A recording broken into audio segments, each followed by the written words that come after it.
তত্ত্বাবধায়ক সরকারের জন্য আমি বলি যে আপনারা এসেছেন এই দেশের 17 বছর ধরে মানুষের অপেক্ষায় ছিল এই ভোট দেওয়ার জন্য। আপনারা এই ভোটের অধিকারটা কেড়ে নিয়ে নেওয়ার আবার আমাদের রাজপথে নামানোর ব্যবস্থা করেন না, কারণ এইবার যদি আমরা রাজপথে নামি কেউ কিন্তু দেশ ছেড়ে পালাতে পারবেন না। এর জন্য আপনারা অতি শীঘ্রই এই ডিসেম্বরে ইলেকশন দেন। আমরা সবাই ডিসেম্বরে ইলেকশনের জন্য প্রস্তুত আছে। আমরা কি প্রস্তুত আছি নাকি না?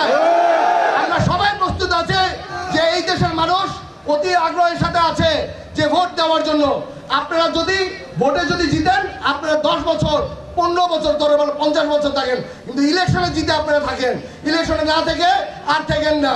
ইফাদ রোশেক স্পার্ক মিক্সে আছে সবচেয়ে বেশি মশলার সংমিশ্রণ। ইফাদ রোশেক স্পার্ক মিক্স মশলা। 17 বছর আমি মাঠে ছিলাম, আপনাদের সাথে রাজনীতি করেছি, আমি চিনি কে মাঠে ছিল কে ছিল না। ইনশাআল্লাহ যারা মাঠে ছিল তাদের এই দল যদি ক্ষমতা আসে তাদের মূল্যায়ন ইনশাআল্লাহ আমি দিবু ভাইয়া করে ছাড়বো।